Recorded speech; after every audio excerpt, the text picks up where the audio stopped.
Hello दोस्तों, कैसे हैं आप लोग? अच्छे तो है ना? ध्यान तो रखते हैं ना आप अपना? किसी और के भरोसे तो नहीं छोड़ा आपने? चलिए, क्या पढ़ा रहे थे हम कल? कल आपका मैपिंग चल रही थी ना। मैपिंग की आज थर्ड क्लास है। थर्ड क्लास में कल की क्लास में मैंने बहुत सारी चीजें बताई थी, महाद्वीप बता दिए थे और महासागरों के बारे में भी बताया था। महाद्वीप के बारे में मैंने कुछ विशेषताएं बताई थी, जैसे मानव जाति का पालना किस महाद्वीप को कहा जाता है? तो अफ्रीका महाद्वीप को कहा जाता है। ये अफ्रीका महाद्वीप। सभ्यताओं का पालना किसे कहा जाता है? तो एशिया महाद्वीप को कहा जाता है। यदि कहा जाए सांपों और पक्षियों का महाद्वीप किसे कहते हैं, तो हम लोग कहते हैं किसको? दक्षिणी महाद्वीप को, दक्षिणी अमेरिका को कहते हैं।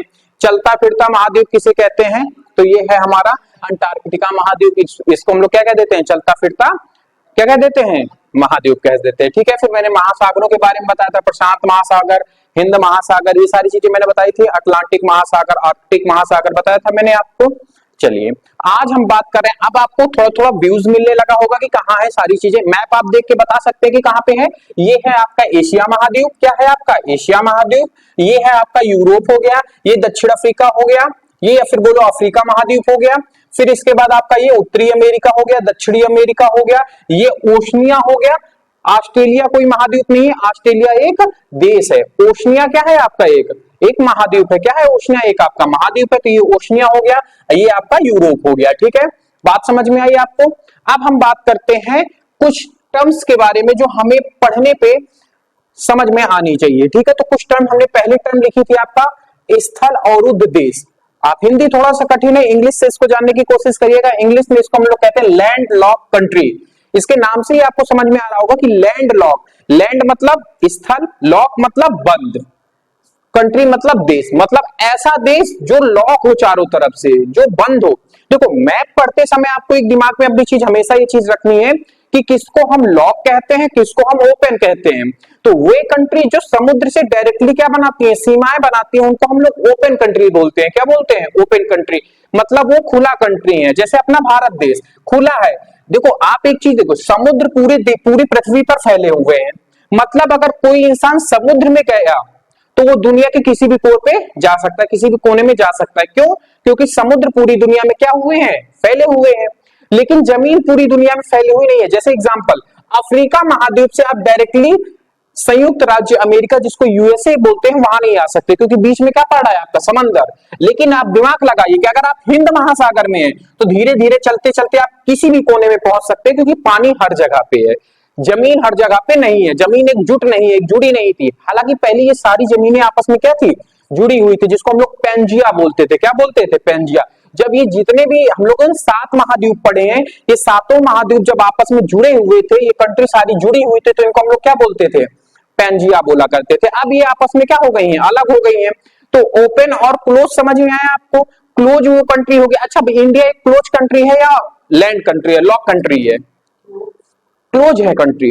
देखो क्यों, हम भारत समुद्र से सीमा नहीं बनाता है। अरब सागर इधर है, बंगाल की खाड़ी इधर है, नीचे हिंद महासागर है, तो ओपन कंट्री नहीं हुई, क्लोज कंट्री देखते हैं। क्या है?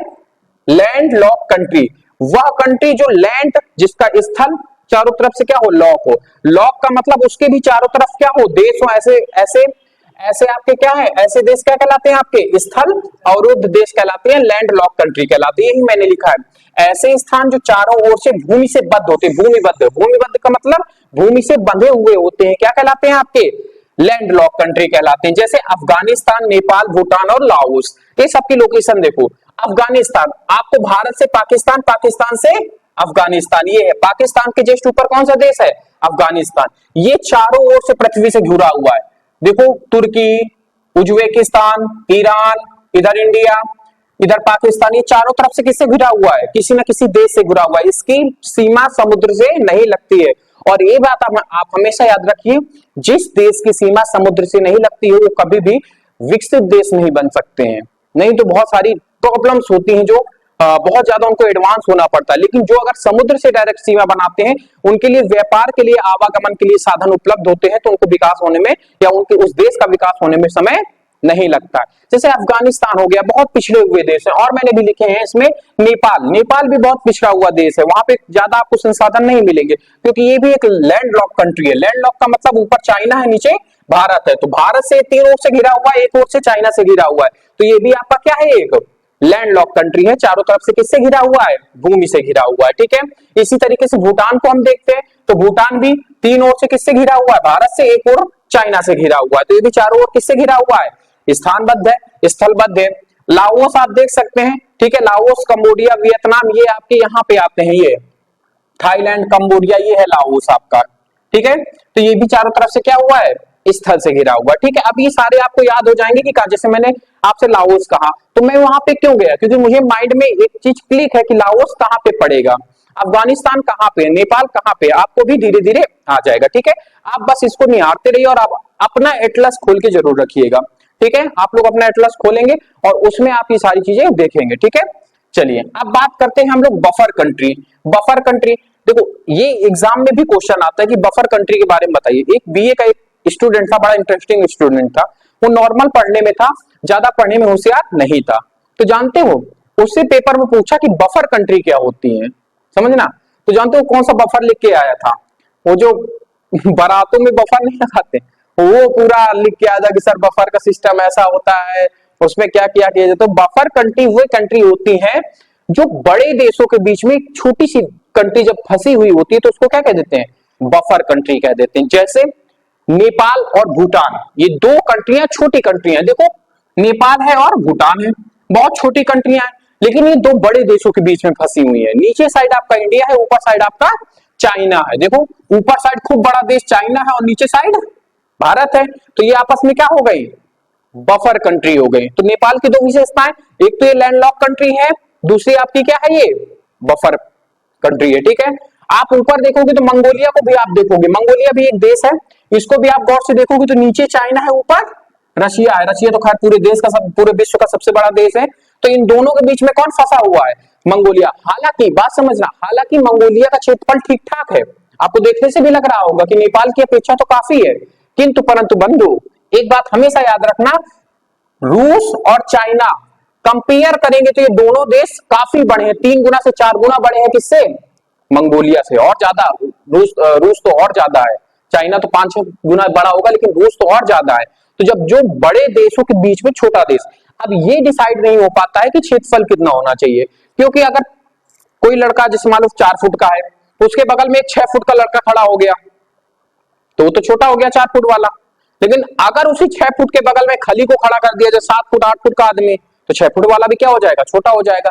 तो इसकी कोई माप तौल नहीं है कि किसको हम लोग बफर कंट्री कहते हैं। बस डिफिनेशन याद रखना कि ऐसी कंट्री जो बड़े देश, दो बड़े देशों के, दो या दो से अधिक बड़े देशों के बीच में फंसी होती है, उसको हम लोग क्या कह देते हैं, बफर कंट्री कह देते हैं। क्या कह देते हैं, बफर कंट्री कह देते हैं। जैसे मैंने एग्जांपल के तौर पे लिखा है, दो बड़े देशों के बीच एक छोटा देश बफर कंट्री कहलाता है। क्या कहलाता है, बफर कंट्री कहलाता है। दो बड़े देशों के बीच में जब एक छोटा देश फंसा होता है तो उसको क्या कह देते हैं हम लोग, बफर कंट्री कह देते हैं, ठीक है, बफर देश कह देते हैं।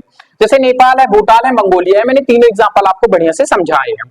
अब हम बात करते हैं द्वीप, आइलैंड, द्वीप आपने सुना होगा, ठीक है, मालदीव जैसे है। मालदीव कहां पे है आपका, तो ये यहां पे है मालदीव। द्वीप क्या होता है, तो द्वीप आपका होता है जिसको हम लोग आइलैंड बोलते हैं। ये क्या होता है, एक ऐसा भूभाग, भूभाग समझते हो, भू मतलब पृथ्वी, भाग मतलब पृथ्वी का एक हिस्सा, मतलब हाँ ऐसा भाग जो चारों तरफ किससे घिरा हो, पानी से घिरा हो, उसको हम लोग क्या कह देते हैं, द्वीप कह देते हैं। क्या कह देते हैं, द्वीप कह देते हैं। क्या भारत एक अपना द्वीप है, जरा बताओ मुझे, नहीं है। भारत चारों तरफ से पानी से तो नहीं घिरा हुआ है, 3 तरफ पानी से घिरा हुआ। तो अभी जिस नेक्स्ट स्लाइड में हम बताएंगे कि ऐसा स्थलबद्ध जो 3 तरफ से पानी से घिरा होता है उसको हम लोग प्रायद्वीप बोलते हैं। क्या बोलते हैं, प्रायद्वीप। तो भारत का ये जो नीचे वाला हिस्सा है, नीचे कौन सी कंट्रियां हैं हमारी, कौन से स्टेट हैं, तो नेपाल हो गया, तमिलनाडु हो गया, आंध्र प्रदेश हो गया, महाराष्ट्र हो गया, कर्नाटक हो गया, गोवा हो गया, तेलंगाना हो गया। ये सारी चीजें कहां पे हैं, दक्षिण भारत के राज्य में बता रहा हूं। ये सारे भाग कहां पे आते हैं, तो प्रायद्वीप भारत में आते हैं। कहां पे आते हैं, प्रायद्वीपी भारत में आते हैं। तो वह भाग या वह भूभाग जो पानी से चारों ओर से घिरा, उसको हम लोग क्या बोल देते हैं, उसको हम लोग द्वीप कह देते हैं। क्या कह देते हैं, द्वीप। जैसे मैं खड़ा हूं और मेरी चारों तरफ पानी हो जाए तो मैं क्या कहूंगा कि मैं एक द्वीप पे खड़ा हुआ हूं। अगर 3 तरफ से पानी है और एक तरफ से स्थल है तो इसको हम लोग क्या कह देंगे, हम प्रायद्वीप पे खड़े हुए हैं। कहां पे खड़े हुए हैं, प्रायद्वीप पे खड़े हुए हैं। समझ में आ रहा है ना आपको, आइलैंड और प्रायद्वीप क्या है। जस्ट इसके बाद हम आपको पढ़ाएंगे, ठीक है। बात समझ में आए, नोट कर लो। अब इसमें कोई दिक्कत हो, कोई चीज नहीं समझ में आई हो तो बताओ मुझे, पक्का ना। देखो, स्थलबद्ध, बफर कंट्री और द्वीप, यहाँ पे मैंने तीन चीजें आपको बढ़िया से समझाई है। ऑनलाइन बच्चों को इन तीनों में से किसी पे दिक्कत है तो कमेंट बॉक्स में मुझे बता सकते हैं, ठीक है। आप इसको नोट करेंगे, फिर इसके आगे वाली बात हम करते हैं। नोट कर लो, नोट हो गया आपका, नोट हो गया ना। चलिए, अब मैंने कुछ चीजें और लिखी हुई है इसमें, वो बताएंगे, ठीक है। उसको गौर से समझना, ये सारी चीजें समझो, फिर हम लोग मैप में आते हैं। अभी तो आपको केवल क्या तैयार हो रहा है, बेस। अभी कम से कम आज की क्लास और कल की क्लास, कल की क्लास भी आपकी बेस में ही जाएगी, फिर इसके बाद आपके आएंगे मैप में, फुल्ली मैप में तब आएंगे। तो अभी आपको समझना है महाद्वीप क्या होता है, अंतरीप क्या होता है, प्रायद्वीप क्या होता है, खाड़ी क्या होती है, ये सारी चीजें आपको बताते हैं। ये टर्म है जो हम मैप में क्या करते हैं, आपके यूज करते हैं, ठीक है। तो अब महाद्वीप क्या होता है, जैसे अभी आपने पढ़ा था एशिया महाद्वीप, अफ्रीका महाद्वीप, दक्षिणी अमेरिका महाद्वीप, उत्तरी अमेरिका महाद्वीप, ओशिया महाद्वीप, इस तरीके के महाद्वीप पढ़े थे कि नहीं पढ़े थे। तो इनको कौन से ऐसे स्थान को महाद्वीप कहते हो, तो डेफिनेशन क्या कहती है, बात समझना। कई देशों का समूह महाद्वीप कहलाता है। देखो, महाद्वीप होने के लिए दो कंडीशन का फुलफिल होना जरूरी है। पहली कंडीशन, वो देशों का क्या होना चाहिए, आपका समूह होना चाहिए, पहली कंडीशन, ठीक है। अच्छा, द्वीप क्या होते हैं, इसके नेक्स्ट वाली स्लाइड में मैंने पढ़ा था, द्वीप हुआ स्थान जो चारों ओर से पानी से घिरा होता है, उसको क्या कह देते हैं हम लोग, द्वीप कह देते हैं। कह देते हैं कि नहीं कह देते हैं। अब महा लग गया, महा मतलब थोड़ा बड़ा होगा, महा मतलब कई कंट्रियों का समूह क्या कहलाता है, आपका महाद्वीप कहलाता है, पहली कंडीशन। दूसरी कंडीशन वो है जो द्वीप की कंडीशन थी। द्वीप की कंडीशन क्या थी, कि चारों ओर पानी से घिरा होना चाहिए। तो महाद्वीप भी क्या होना चाहिए, चारों तरफ से पानी से घिरा होना चाहिए, पहली कंडीशन। दूसरी कंडीशन, ग्रुप ऑफ कंट्री होनी चाहिए, देशों का समूह होना चाहिए। क्या होना चाहिए, देशों का समूह। जैसे एशिया महाद्वीप कई सारे देशों का समूह है और ये चारों तरफ से कहीं ना कहीं से पानी से घिरा हुआ है। हालांकि ये थोड़ा सा परिभाषा यहाँ पे डिफ्लेक्ट करती है, क्योंकि जो साइबेरिया वाला जो रूस का हिस्सा है वो कहां से कटता है, आपका साइबेरिया, जो ये एशिया, रूस दो महाद्वीप में फंसा हुआ है, किसमें, एक यूरोप में, एक एशिया में। तो जो रूस का एशिया वाला हिस्सा है उसको हम लोग क्या कह देते हैं, साइबेरिया कह देते हैं। क्या कह देते हैं, साइबेरिया कह देते हैं। और जो यूरोप वाला हिस्सा है उसको हम लोग क्या कह देते हैं, उसको हम लोग रूस कह देते हैं। क्या कह देते हैं, रूस कह देते हैं। अब आप यहाँ पे थोड़ा सा दिमाग ये लगा सकते हो कि भैया ये बताओ आप हमें कि रूस एक्चुअल एशिया में आएगा या फिर यूरोप में आएगा, क्योंकि है तो दोनों का पार्ट। कंफर्म किस में, इसको गिना किस में जाता है, तो इसको गिना जाता है आपका यूरोप में। अब कहते हो भैया ये बात तो समझ में ना आई हमें, कैसे ना समझ में आई, बात समझना।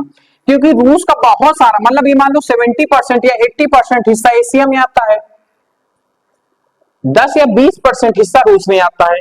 तो ओवरऑल तो जिसके पास हिस्सा ज्यादा है उसका होना चाहिए रूस, मतलब एशिया महाद्वीप में गिनना चाहिए, लेकिन हम लोग गिनते यूरोप में। ऐसा कैसे भैया, तो आप समझो। ऐसा इसलिए क्योंकि जो रूस की राजधानी है, रूस की राजधानी क्या है, मॉस्को। क्या है, मॉस्को। ये आपकी बिल्कुल यहाँ पे पड़ती है, यूरोप में, ये है आपका मॉस्को। तो जब मॉस्को बिल्कुल कहां पे है, यूरोप में है, तो हम कह सकते हैं कि कोई देश का प्रतिनिधित्व कहां से होता है, उसकी राजधानी से। जैसे इंडिया का प्रतिनिधित्व कहां से करते हैं हम लोग, दिल्ली से करते हैं। कहां से करते हैं, दिल्ली से करते हैं। विश्व में अगर कहीं नाम लिया जाता है भारत का, तो भारत में ही कहते हैं, Bharat that's is a Delhi. Delhi से क्या होता है, संबोधित किया जाता है किसको, भारत को, ठीक है। वहां पे इंडिया नाम बहुत कम चलता है, सबसे ज्यादा क्या चला करता है, दिल्ली, ठीक है। जैसे कोई पत्र जारी हुआ तो दिल्ली के नाम से जारी होता है, इंडिया के नाम से जारी नहीं होता। Delhi that's is a India. तो मॉस्को कहां पे है, यूरोप में है। तो कहा जाता है कि इनडायरेक्टली हमारा रूस कहां पे होगा, यूरोप महाद्वीप में होगा, ठीक है। बात समझ में आई।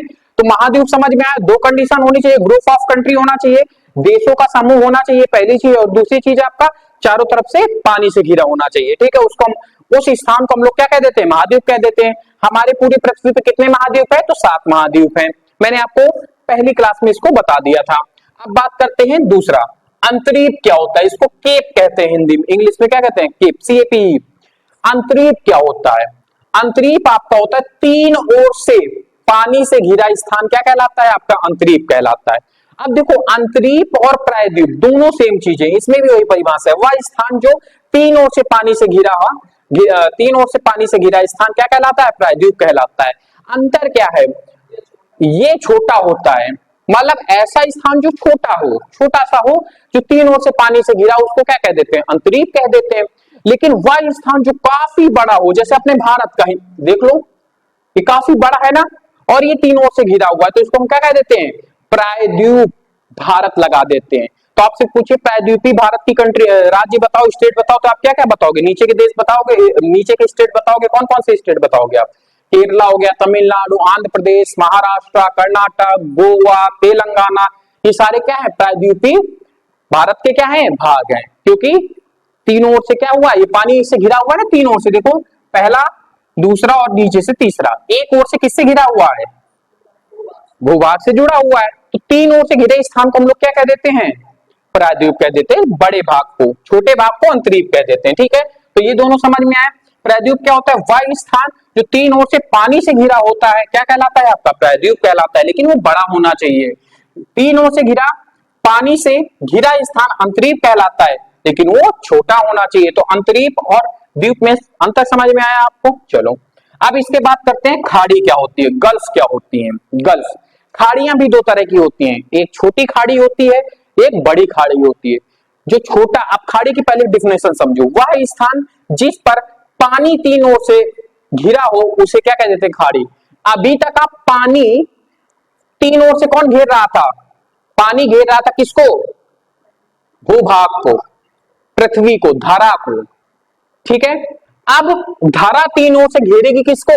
पानी को। जैसे आप बंगाल को देखो, तीन ओर से पानी से घिरा है कि नहीं घिरा? ऊपर से, बगल से और इधर से, बंगाल की खाड़ी। तो खाड़ी समझ में आया? वह स्थान जिस पर पानी तीन तरफ से घिरा हो, उसे क्या बोलते हैं? खाड़ी बोलते हैं। मतलब ठोस जमीन तीन ओर से घेरे हो किसको? पानी को, क्या कहलाती है? वो खाड़ी कहलाती है। अब खाड़ी में, हिंदी में तो दो खाड़ियां, हिंदी में तो खाड़ी होती है, इंग्लिश में दो चीजें होती हैं खाड़ी। एक आप गल्फ कहते हो, एक आप बे कहते हो। बे मतलब bay of Bengal, gulf of Mexico. Mexico की खाड़ी कहां पे है? तो ये है मैक्सिको की खाड़ी आपकी। ठीक है, तो अब देखो बात समझना, गल्फ ऑफ मैक्सिको ये आपका यूज होता है छोटे के लिए, जब छोटा सा पानी का भाग तीन ओर से किससे घिरा होता है? भूभाग से घिरा होता है, पृथ्वी से घिरा होता है, तो उसको हम लोग क्या बोल देते हैं? गल्फ ऑफ मैक्सिको बोलते हैं, गल्फ कहते हैं। क्या कहते हैं? गल्फ। लेकिन वही जब बड़ा भूभाग बड़े पानी को घेरे होता है, तब हम लोग क्या कहते हैं उसको? बे ऑफ बंगाल कहते हैं। जैसे बंगाल, अपना बंगाल की खाड़ी, इसको देखो, हिंदी में दोनों को क्या कहते हैं? खाड़ी कहते हैं। ये मैक्सिको की खाड़ी है, ये बंगाल की खाड़ी है। हिंदी में खाड़ी ही चलता है, इंग्लिश में अलग अलग हो जाता है। बे मतलब ऐसा पानी का भाग जो तीन ओर से भूभाग से घिरा हो लेकिन बड़ा हो, उसको हम लोग क्या कह देते हैं? बे ऑफ बंगाल कह देते हैं या बे बोल देते हैं। और गल्फ किसे कहते हैं? छोटा पानी का हिस्सा छोटे भूभाग से घिरा हो, तो उसको हम तीन ओर से घिरा हो, उसको हम लोग क्या कह देते हैं? गल्फ ऑफ मैक्सिको कह देते हैं। ठीक है, बात समझ में आए? तो ये आपको समझ में आया, महाद्वीप, अंतरीप, प्रायद्वीप, खाड़ी क्या क्या होती है, समझ में आया? चलो अब इनको नोट कर लो। आप लोगों को, ऑनलाइन बच्चों को अगर कोई दिक्कत लगती है तो कमेंट बॉक्स में बार बार बताऊं, बार बार ये चीज हम नहीं कहेंगे। ठीक है, आपको नहीं समझ में आ रहा, कमेंट बॉक्स में बता दीजिए। चलिए नोट कर लीजिए, फिर इसके बाद लास्ट स्लाइड रहेगी, आज की क्लास को ही पेंड करते हैं। नोट कर लो, इसके बात आगे करते हैं फिर। चलो हो गया आपका। अब हम थोड़ी सी बात करेंगे और फिर इस क्लास को क्या कर रहे हैं हम लोग? समाप्त कर देंगे। ठीक है, अब हम बात करेंगे, जैसे आप बहुत कुछ हमने समझा दिया है, आपको याद रखना आप लोग। ठीक है, जब हम मैप पढ़ेंगे तो सारी चीजें आपको पता होनी चाहिए। अब हम बात करते हैं तट किसे कहते हैं, जिसको बीच हम लोगों ने पढ़ा।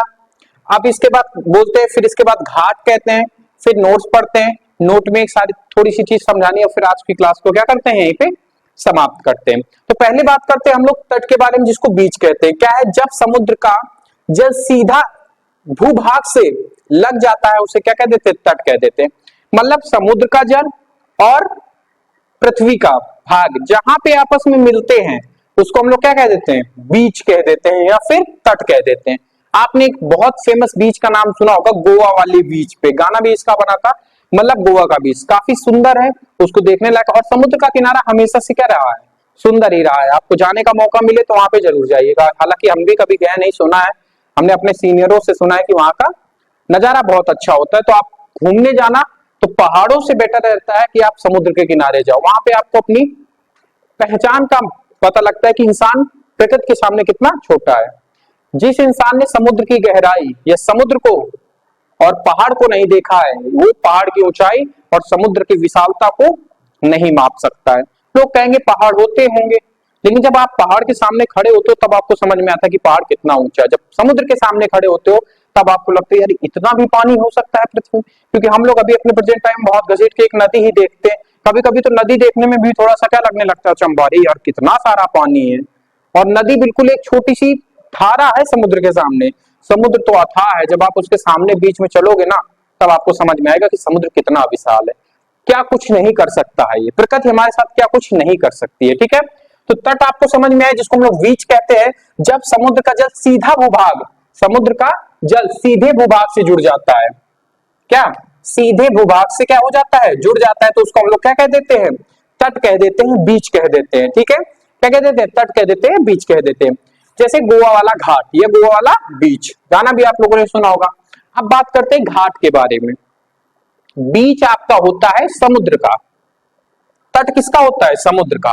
लेकिन जो नदी, नदी भी कहीं ना कहीं भूभाग से तो मिलती है ना, उसको हम लोग क्या कह देते हैं, घाट कह देते हैं। जहां पे हम लोग लोगों को क्या कर देते हैं, हिंदू परंपरा में क्या होता है कि हम लोग घाट के ही बगल में तो लोगों को क्या किया जाता है, स्वर्ग के रास्ते में भेजा जाता है। समझ में आई बात, जहां पे उनकी चिता जलाई जाती है, तो कहां पे जलाई जाती है, घाट में ही तो हम लोग जलाते हैं। कहां पे जलाते हैं, घाट में जलाते हैं कि नहीं जलाते। तो घाट वही स्थान होता है जहां पर समुद्र का या नदी का जल किससे मिलता है, भू से मिलता है, पृथ्वी से मिलता है, धारा से मिलता है। उसको हम लोग क्या कह देते हैं, घाट कह देते हैं। क्या कह देते हैं, घाट कह देते हैं। घाट और तट में अंतर समझ में आया आपको। तट समुद्र का पानी, घाट नदी का पानी। जब ये दोनों पानी आपस में कहां पे मिलते हैं, भूभाग से मिलते हैं, भूमि से मिलते हैं, धरा से मिलते हैं, धरती से मिलते हैं, तो उसको हम लोग क्या कह देते हैं, समुद्र वाले पानी को हम लोग तट कह देते हैं, नदी वाले पानी को हम लोग क्या कह देते हैं, घाट कह देते हैं। क्या कह देते हैं, घाट कह देते हैं। ठीक है, अब हम बात करते हैं, ये दोनों चीजें समझ में आई आपको। अब बात करते हैं नोट। नोट, नोट में क्या लिखा है, समुद्र की सतह जिस पर जहाज चलते हैं उसे हम समुद्र का तल ये कहते हैं। क्या कह देते हैं, समुद्र का तल। ये लाइन आपके लिए मोस्ट इंपॉर्टेंट है। क्या है, मोस्ट, जो समझाने जा रहे हैं वो आपके लिए बहुत इंपॉर्टेंट है, समझना। जैसे आपसे कहा जाता है कि माउंट एवरेस्ट की ऊंचाई कितनी है, तो आप क्या बताते हो, 8,848.8 मीटर है, यही बोलते हो। तो आप एक बात बताओ, पृथ्वी हमारी समतल तो नहीं है, समतल तो नहीं है। पृथ्वी में कहीं पे खाई है, तो कहीं पे पठार है, तो कहीं पे क्या है, पहाड़ है। तो ये जो ऊंचाई नापी जाती है, ये कहां से नापी जाती है, क्योंकि अगर हम खाई से नापेंगे तो उसकी लंबाई क्या मिलेगी, मुझे ज्यादा मिलेगी। तट से नापेंगे या समतल जमीन से नापेंगे, मैदानी भाग से नापेंगे, तो एक नॉर्मल हाइट मिलेगी। लेकिन जब हम पठार से नापेंगे उसको, तो उसकी हाइट थोड़ी सी कम मिलेगी। तो ये डिस्टेंस, इसको मेंटेनेंस हम लोग कैसे करते हैं, तो ये मेंटेनेंस करने का काम, मेजर करने का काम हम लोग किससे करते हैं, समुद्र के तल से। क्योंकि समुद्र का तल एक ऐसा जो पूरे पृथ्वी पर क्या है, इक्वल है, वो कहीं पे नीचा और खाली नहीं है। भाई द्रव की क्या होती है, प्रॉपर्टी यही होती है कि वो आयतन क्या कर लेता है, घेर लेता है। जहां तक फैलना चाहता है इक्वली आयतन घेरता है। क्या करता है, इक्वली आयतन घेरता है। तो पानी भी पृथ्वी को इक्वल ही घेरे हुए है। तो वो जहां पर समुद्र पर मतलब समुद्र का वह स्थान जहां पर जहाज चलते हैं, उस चीज को हम लोग क्या कह देते हैं, पानी के ऊपरी भाग को क्या कह देते हैं हम लोग, समुद्र का तल कह देते हैं। और इसी तल से हम लोग हाइट नापते हैं या फिर गहराई नापते हैं। जैसे कभी कभी आपने जो खाई होती है, खाई समझते हो कि नहीं समझते हो, गड्ढा, खूब गहरा गड्ढा, पहाड़ों द्वारा बनाया गया खूब बड़ा गड्ढा। जैसे एग्जांपल से समझना, जैसे एक पहाड़ ये है, एक पहाड़ ये है, बीच में जो जगह छूट जाती है और ये अगर थोड़ी सी गहरी है, तो इसी को हम लोग क्या बोल देते हैं, इसी को हम लोग खाई बोल देते हैं। क्या बोल देते हैं, खाई बोल देते हैं। तो इस खाई की गहराई ना तो हम यहां से नापेंगे ना यहां से नापेंगे। मान लो समुद्र का तल यहाँ पे है, तो हम लोग खाई की नाप कहां से करेंगे, समुद्र के तल से करेंगे। कहां से करेंगे, समुद्र के तल से। तो हम हाइट नापे या फिर गहराई नापे, कुछ भी मेजर करते हैं तो कहां से करते हैं हम लोग, समुद्र के तल से करते हैं। कहां से करते हैं, समुद्र के तल से करते हैं। आपको ये चीजें समझ में आई, आज की क्लास आपको समझ में आई। आज बस यहीं तक रखते हैं, बाकी बातें फिर करते हैं कल। आपको अगर इन सब आज की क्लास में कोई दिक्कत लग रही हो तो आप हमें बताओ, पक्का ना। चले, ऑनलाइन बच्चों को अगर आज की क्लास में कोई दिक्कत लग रही हो तो आप मुझे कमेंट बॉक्स में बता सकते हैं। बाकी आज की क्लास को एंड करते हैं। अगर आपको आज का वीडियो पसंद आया हो, जरा सा भी हेल्प मिली हो आपकी स्टडी में, मैं फ्री ऑफ कॉस्ट ही आपको सारी चीजें ना प्रोवाइड करा रहा हूं, उसमें कोई भी एक चार्ज नहीं पड़ रहा है। तो आप बस मुझे मोटिवेट करने के लिए मेरा चैनल सब्सक्राइब कर दीजिए, वीडियो को लाइक कर दीजिए, एक प्यारा सा कमेंट नीचे छोड़ दीजिए जिससे मुझे मोटिवेट मिलेगा, और इसी तरीके से मैं नए नए वीडियो आपको उपलब्ध कराता रहूंगा। आज के लिए ही इतना ही, बाकी बातें करते हैं कल। धन्यवाद हम लोगों के साथ बने रहने के लिए।